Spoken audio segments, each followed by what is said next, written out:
Hello friends, welcome in my show popular academy biology.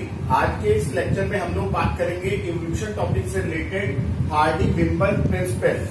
आज हम लोग बात करेंगे इवोल्यूशन चैप्टर में टॉपिक है हार्डी-विम्बर्ग प्रिंसिपल। और हार्डी-विम्बर्ग इक्विलिब्रियम भी इसी को हम लोग कहते हैं।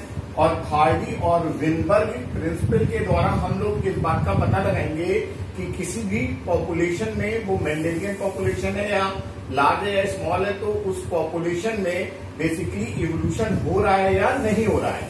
इसके जरिए, इस इक्वेशन के जरिए हम लोग इस बात का पता लगाएंगे हार्डी-विम्बर्ग इक्विलिब्रियम के जरिए। तो इस हार्डी-विम्बर्ग प्रिंसिपल को समझने के लिए हम लोग समझेंगे कि पॉपुलेशन में जो इंडिविजुअल्स हैं उनमें क्रोमोसोम्स हैं और क्रोमोसोम के पर्टिकुलर लोकस पे जीन है और जीन एलील के फॉर्म में है। हम लोग यहाँ पर जीन के दो अल्टरनेटिव जो फॉर्म मान रहे हैं, दैट इज कैपिटल ए है, स्मॉल ए। इसी को हार्डी-विम्बर्ग इक्विलिब्रियम में हम लोग डोमिनेंट कैपिटल ए को पी से रिप्रेजेंट करेंगे और स्मॉल ए को क्यू से रिप्रेजेंट करेंगे हार्डी-विम्बर्ग इक्विलिब्रियम को समझने के लिए। तो हार्डी-विम्बर्ग साहब ने अपनी बातों को कैसे बताया कि किसी भी पॉपुलेशन में जो जीन है या एलील है या जीनोटाइप की फ्रीक्वेंसी है वो कांस्टेंट बनी रहेगी जनरेशन आफ्टर जनरेशन। एक जनरेशन से दूसरे, तीसरे, चौथे वो जो फ्रीक्वेंसी है एलील की या जीनोटाइप की वो चेंज नहीं होगी। तो जीन या allele and genotype frequency in a population remain constant generation after generation. Condition इन्होंने बताई है if there is no mutation, selection और जीन माइग्रेशन। ऐसी पॉपुलेशन में ये कांस्टेंट होगा जहां पर कोई म्यूटेशन, सिलेक्शन, जीन माइग्रेशन या जीन रिकॉम्बिनेशन ना हो। प्रैक्टिकली ऐसी पॉपुलेशन नॉर्मली पॉसिबल नहीं है। और हार्डी-विम्बर्ग ने अपनी बातों के लिए दो इक्वेशन दे रखी है। एलील के दो फॉर्म में उन्होंने डोमिनेंट और रिसेसिव को पी और क्यू माना है। तो इनके अकॉर्डिंग पहली इक्वेशन है p plus q is equal to 1। इनके न्यूमेरिकल को सॉल्व करने के लिए पहली इक्वेशन है p plus q is equal to 1। और अगर हम p और q का स्क्वायर करेंगे और 1 का स्क्वायर करेंगे तो जो दूसरी इक्वेशन डिराइव होकर आएगी इनके में वो p square plus 2pq plus q square is equal to 1। तो इन दो इक्वेशन के जरिए हम लोग हार्डी-विम्बर्ग के डिफरेंट न्यूमेरिकल को भी सॉल्व कर सकते हैं। इसमें पहली वाली इक्वेशन एलील की फ्रीक्वेंसी को बताती है, दूसरी वाली इक्वेशन जीनोटाइप की फ्रीक्वेंसी को यहाँ पर रिप्रेजेंट करती है किसी भी पॉपुलेशन में। चलिए हार्डी-विम्बर्ग की बातों को डिटेल में समझने के लिए हम लोग आगे बढ़ते हैं। आगे बढ़ने से पहले जिन लोगों ने चैनल को सब्सक्राइब नहीं किया है वो सब्सक्राइब कर लें। जिन लोगों ने वीडियो को लाइक नहीं किया है लाइक करते रहें। अभी तक आपका सपोर्ट मिल रहा है, आगे भी मिलता रहेगा।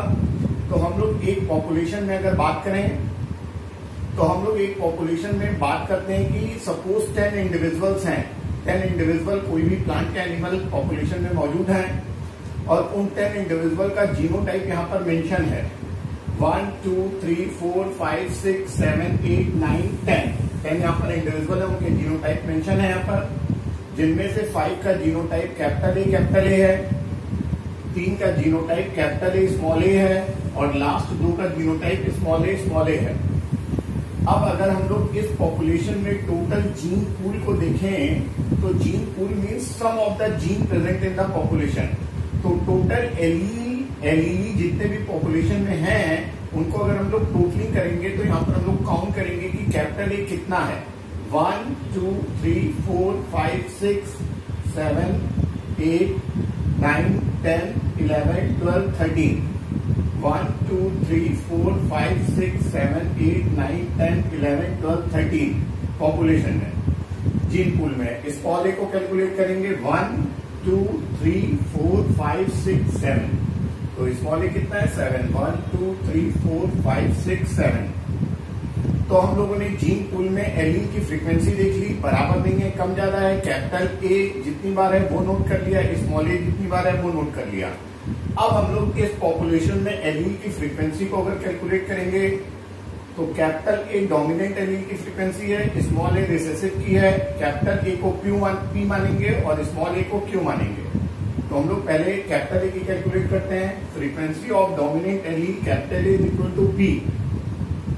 तो टोटल यहाँ पर एलील 20 है और कैपिटल ए 13 है। तो पी को कैलकुलेट करने के लिए पी इज इक्वल टू 13/20 इसको कैलकुलेट करेंगे तो आएगा 0.65।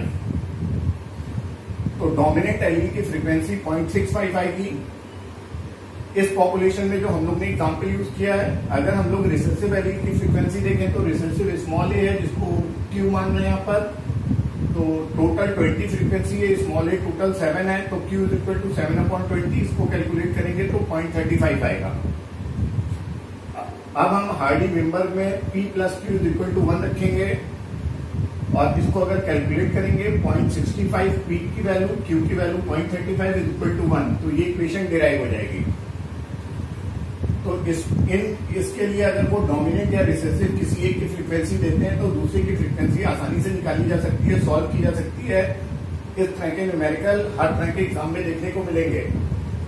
एलील फ्रीक्वेंसी कैलकुलेट करने के बाद हम लोग जीनोटाइप फ्रीक्वेंसी देखते हैं। जीनोटाइप फ्रीक्वेंसी को समझने के लिए हम लोग को समझना है कि पॉपुलेशन में दो एलील हैं, कैपिटल ए और स्मॉल ए, जिनके जीनोटाइप अगर हम लोग बना लें तो capital A small A heterozygous condition dominant में ले लेंगे। इनको मेंडल के अकॉर्डिंग अगर चक्कर बोर्ड बना के क्रॉस करेंगे तो capital A small A capital A small A.